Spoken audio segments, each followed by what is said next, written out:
This is the spectacular view from our hotel. We're right on the Nile, which is amazing. This is the cafe, but our room has a wonderful view of the Nile as well. Gorgeous to see the quiet felucca boats floating in the water. Look how beautiful this diva is. That's my goodness. So sweet. I'm so happy to see you guys.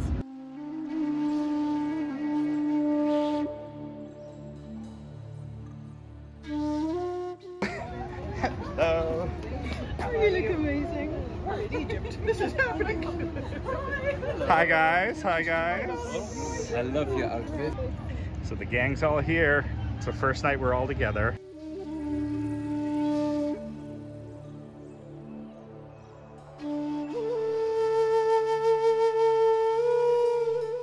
We've decided to come over to the market. This is day one in Aswan. It was a very long travel day, but we're super happy to be here, and we're gonna see what's new in the market. Once they weigh it, so they do it on weight here. So when you buy silver here, they'll weigh it.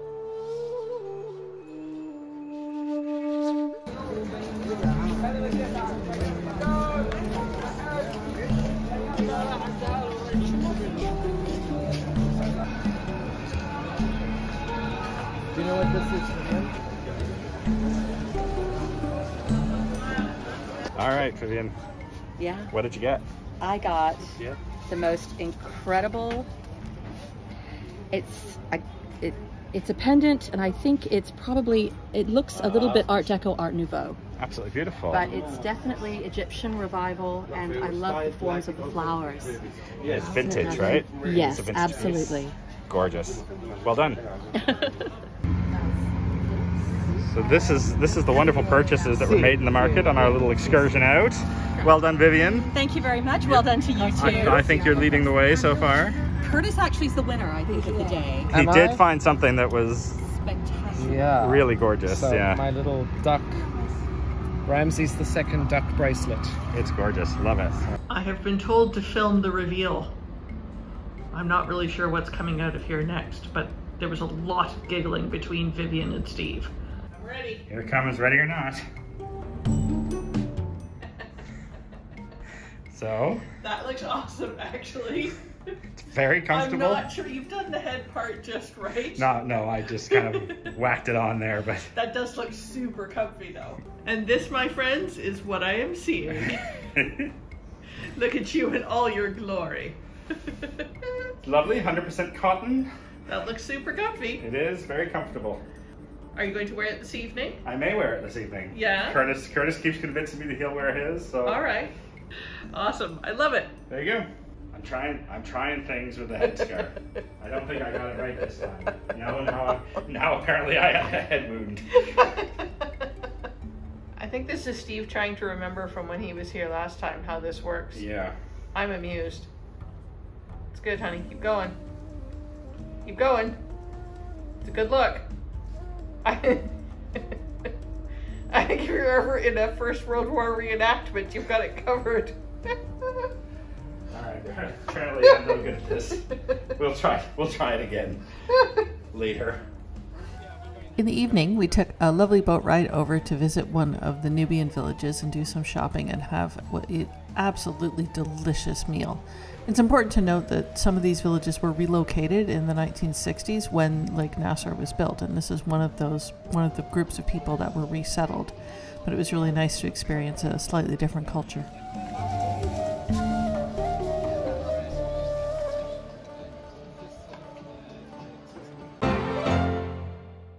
I don't remember there being this many boats or this many people the last time I was here. Wow, it's busy.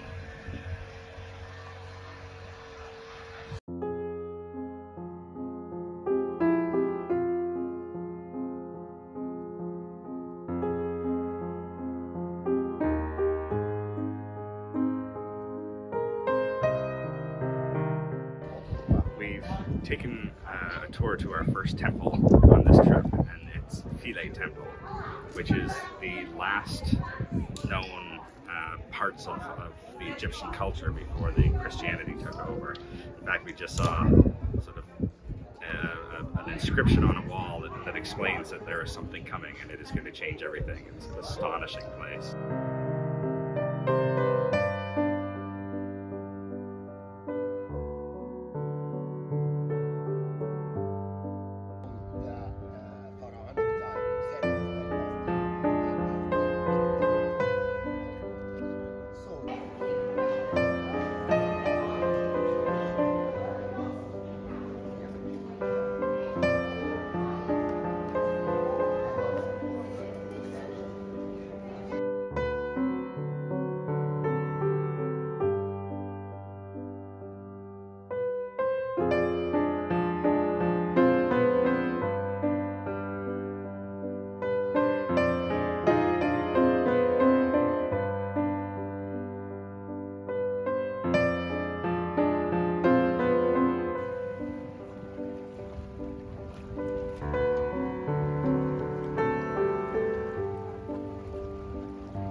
And the god Hapi, the god of the Nile, he's believed to live underneath these stones.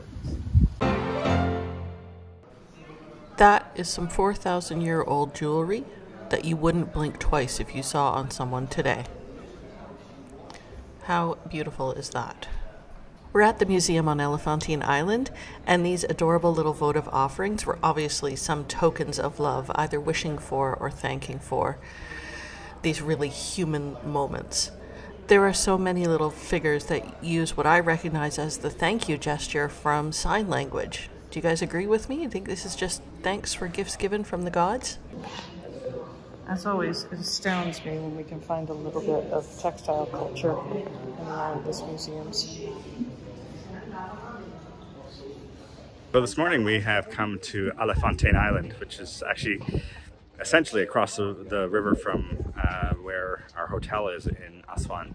But it is the oldest, some of the oldest remnants of the Egyptian dynasties, I guess. This we've just gone through a museum to see some of the oldest texts that have been found that are still on a papyrus, and they're still discovering things here. There's a sarcophagus that was just discovered by Germans, and it's a tremendous island. So we've gone through the museum, and I think we're on to the other side now to see the temples.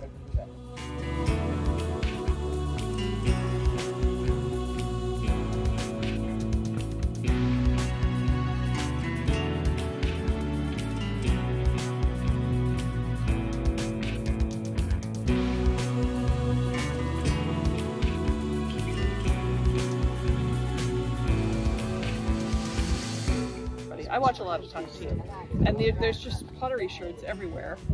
And there's a particular specialist on Time Team that basically picks up a piece like this and can tell you within about 5 years what date these things are made. Like, the pottery is such a specialized thing, like the shapes and the size and the pattern on it are just about the best identification you can get from a site, because it's almost like tree rings. They have such a record of these, and they were everywhere because this was so disposable, right? Like, it would break on a fire, it would break when you dropped it, and you would just kind of chuck it aside. So there's anywhere human habitation has happened, there's usually pottery. And so it's very cool. It's just kind of all over this site. Here, look at that with some paint on it. Amazing. Yeah. Yeah.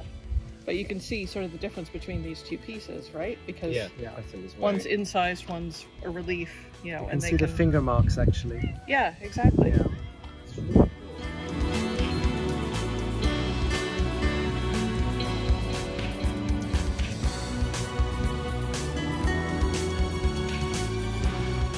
I hiked up to the highest point of Elephantine Island, and you can see the amazing city below. Directly below me here is the ancient city on Elephantine, and in the background you see the modern city of Aswan.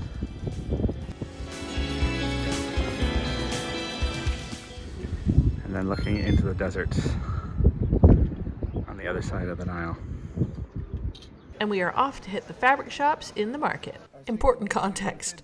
The gentleman talking in English owns the shop across the way, not this shop. The gentleman handling the fabric in the background is the one who owns the shop. He just doesn't speak any English, so his friend is helping him out. The friend runs a spice shop. This is nice broider also. It's polyester? No, madam, no polyester here. No. You like polyester. I am not selling polyester, madam, here. This is quality. Cotton, not polyester. I have something polyester if you want it, but this is not polyester. في حاجة polyester عندك أنت تعبانة ولا هذا؟ He say here no cotton, only cotton, madam. Silk or cotton, no polyester. Yeah. 120, 220. Egyptian money or English money? Egyptian. This is a meter, my friend, is like 220. Egyptian pound, because he say his Egyptian shop. No, I don't like it. I say you 400, 300 like tourist market. Yeah. Because this the people here like it honest price. 220 is 220. Right. I don't like it because. After a little more discussion, I ended up with a couple of meters of each of these embroidered materials, and I'm really happy with them, regardless of what actual fabric they're embroidered on. This morning's adventure, we are jumping on some camels and heading up to tombs on this hill.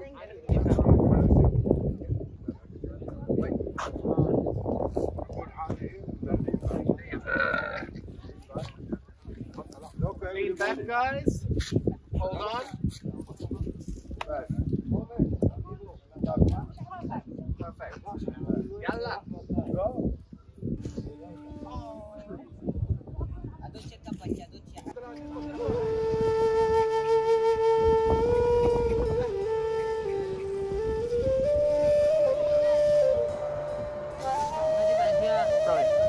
Well done, Sarah.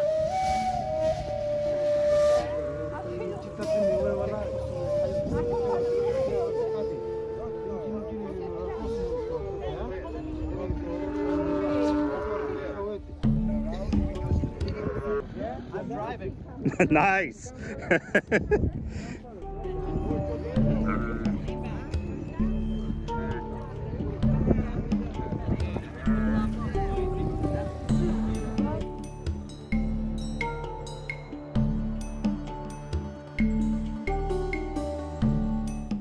What's very interesting with this tomb, it's unique. It has a haiku-style hole in the entrance, built like a shaft. At the end of the shaft is a beautiful image of Saremput himself.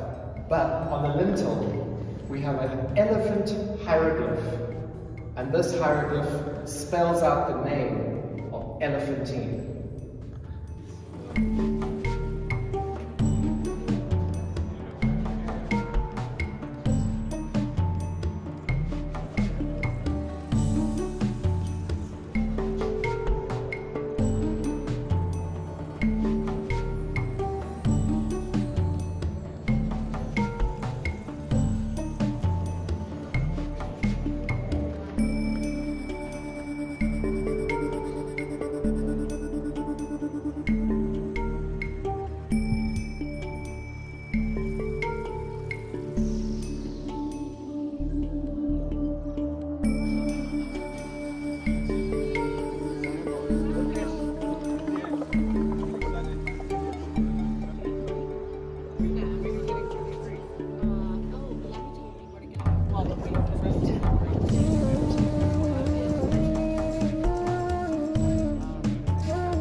Like Indiana Jones. No, I'm definitely going to because I feel like it's going to be too much for you. I'm saying delightful a lot. That might be the mojito because it was quite a generous pour. I'm not going to lie. Oh, that's good. What are you drinking?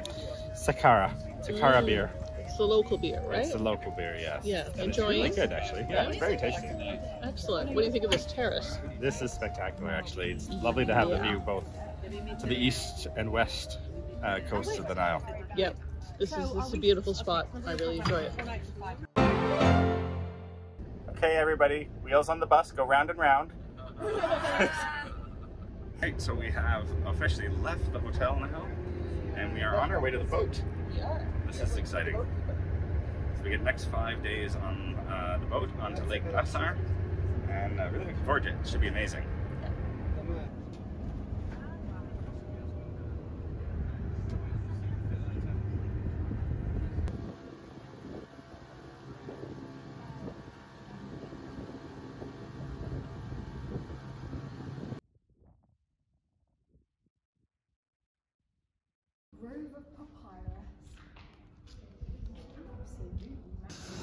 This hall is really beautiful.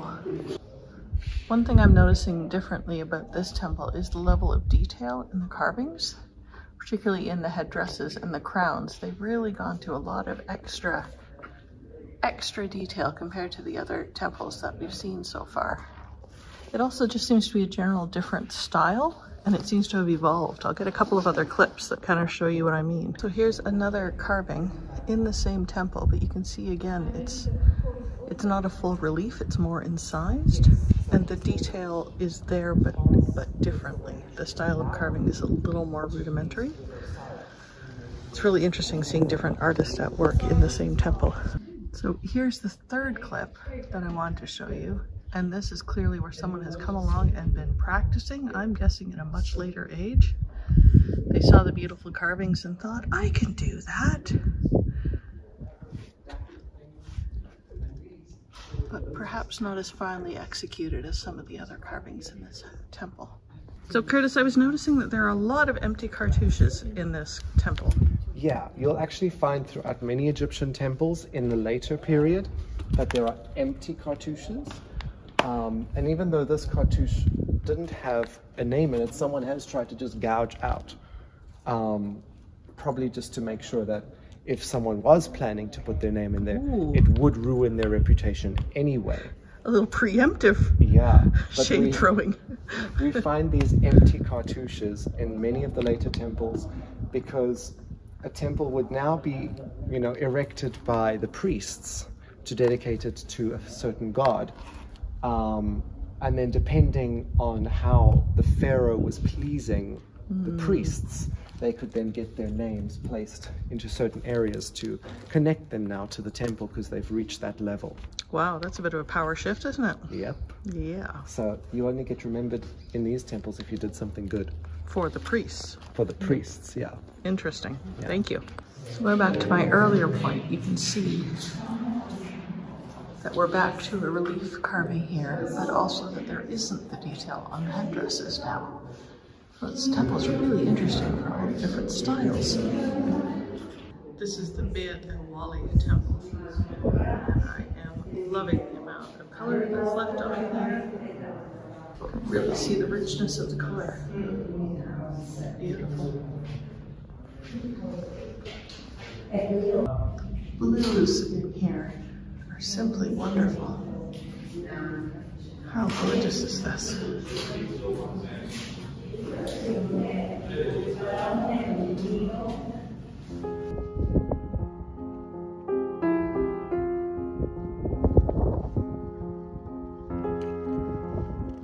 We're getting our first glimpse of our boat for the next 5 days. Looks quite lovely. So we are finally onto the boat. Our home for the next 5 days. Lovely little room. Now, unfortunately, we do have twins, or singles again, but that's all right. We'll make do. We have lovely windows out there, a bit of breeze. And look at this fabulous bathroom. And look, storage. They actually have more coat hangers than the hotel did. I think we'll be very comfortable in here.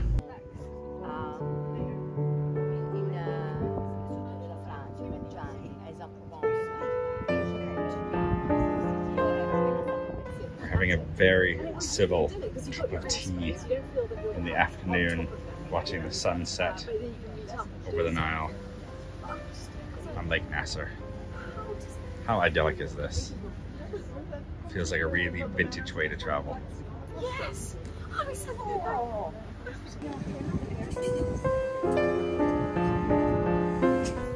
My adventurer is off adventuring, exploring an island. which for those of you who know me will know it looks like an ankle injury for me. I'm gonna go get some photos of a beautiful sunset. So this is our docking point for this evening. Our first stop on what seems to be an absolutely alien environment in the middle of Lake Nasser. Spectacular sun setting over the dunes, the sand dunes.